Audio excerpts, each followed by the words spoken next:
Alright, Shalom. Brother coming back to you with this truth. I'm gonna start off by saying Barakatah Yahweh, Barakatah Yahweh Shai. Barakatah Yahweh, Barakatah Yahweh Shai. Call Allah Yahweh Bashem Yahweh Shai, Mashanag Bash Yayam, Shalom Wakasalah Bakiar. And this scene, what you see on the screen right here, this is from a movie called Fast Food Nation. Alright, and it's basically a movie depicting the harsh reality of how your fast food is, basically where it comes from, how it's prepared, who's handling it, so on and so forth. And basically this scene right here is this one guy, he's the CEO of this hamburger chain called Mickey's. And this guy, he's like he works for him, his employee. He's like the supervisor or some kind of, he has a very prominent position in the company. All right, but basically I'm just showing you guys, this is a good movie. You got to check it out. All right, it's basically just the so-called white man, he blatantly puts stuff in front of your face, and people take it as if it's just some entertainment. It's just some fictional depiction. All right, they don't really believe that it's based off true events. Only way they believe that it's based off true events if the movie, when it comes on, it actually puts that in the headline based on a true story, so on and so forth. All right, but this scene right here, it basically is Ezekiel, the 4th chapter, 12th verse on down, basically coming to fruition. I'm gonna play it, throwing it up raw, like Apostle Tahar says, raw. How about Disney? Shalakia is slow too, buffering and shit. Shalakia, so just bear with me. Don't worry yet.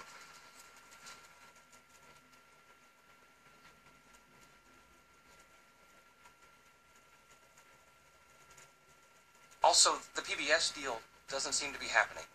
Apparently, Burger King and McDonald's have the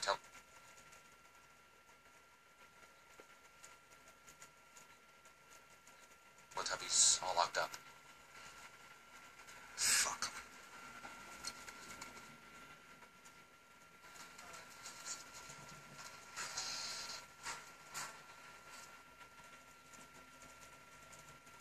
Do we have any turkey?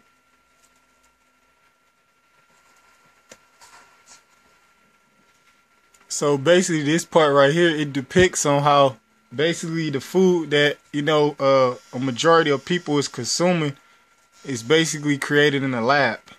All right, it's basically created in a lab. They put certain food coloring dyes, certain tastes, for it to taste all right like one thing, but it's actually something else that you're consuming. So check this out.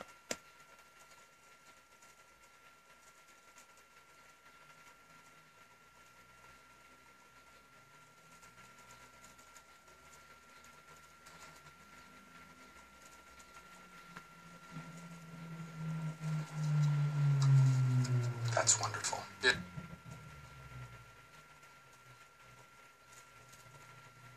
Yeah, you like that? That's the barbecue big one. Yeah, he said that's the barbecue big one, meaning that's the flavor that's how the burgers that they make, all right, that's the flavor that they have in them. That's where they get it from. All right. Okay, Salakia. All right, and I'm gonna keep going.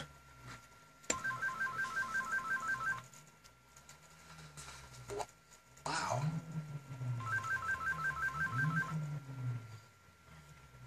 Tastes like it's right off the grill. You don't think it needs like liquid smoke or any other kind of flavorings? No. No. I think it's perfect. Let's test that. Okay.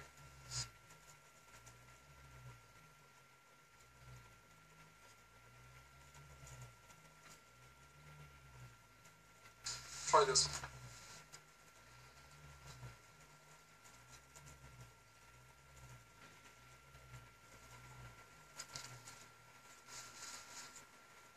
I don't know. Yeah, I mean, these Caribbean seasonings are kind of tricky. Well, we're calling it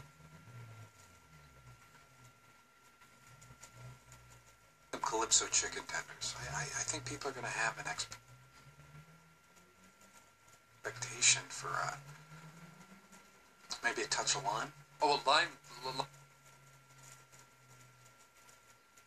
lime's easy. I just held back on the terpenoline on this to keep the flavoring subtle. But I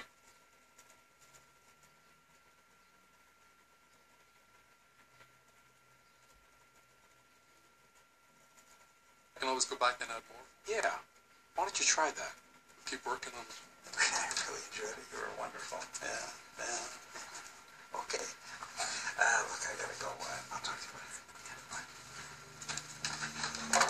Thanks, Louise. Donny boy. Have a seat. Thanks for stopping by. So, what do you think about it? It's good. Good. I'm glad to see the big one doing so well. Listen, you ever run into a guy named Harry Rydell, executive VP out of the Chicago office? I don't think so. He works closely with our suppliers. A little too closely, if you ask me. What do you mean? I have a friend that teaches food science over at A&M, microbiology. This semester, a couple of his grad students decided to culture some patties from a bunch of fast food chains. Well, they got a hold of a couple of big ones. Frozen patties, don't ask me how. And the fecal coliform counts were just off the charts. I'm concerned that this could be a problem for us. Do you understand what I'm saying? Not exactly. I'm saying there's shit in the meat. Alright, that's it right there, man. It's basically plain and simple. Alright, Esau told you that it's shit in the meat. Alright, in these fast food chains. Alright, and people still consume this shit, man. Alright, which is the prophecy of Ezekiel, the 4th chapter, you know, in full effect, man. This is Ezekiel 4:12. It says, "And thou shalt eat it as barley cakes, thou shalt bake it with dung that cometh out of man in their sight. And the Most High said, Even thus shall the children of Israel eat their defiled bread among the Gentiles, whither I will drive them. Then said I, Yahweh Shemel Shai, behold, my soul hath not been polluted, for from my youth up until even till now have I not eaten of that which dieth of itself, or is torn in pieces, neither came there abominable flesh into my mouth." Okay? Because Ezekiel, you know, he basically thought the Most High meant one thing. Alright? It says, "Then he said unto me, Lo, I have given thee cow's dung for man's dung, and thou shalt prepare thy bread therewith." Right, man? So, hey, that's what's happening, man. Hey, that's basically the equivalent to the food that we eating, man. It's like cow shit, all right? And actually, in actuality, it's you literally eating cow shit, as you seen from the scene of that movie that I just put up, man. All right? But yeah, man, with that, man, all glory and honor and praise to Yahweh Shemel Shai. Double honors to the apostles and elders, the great millstone who rule well. Peace and salutation, blessings to the occupationist word of truth and sincerity. Shalom.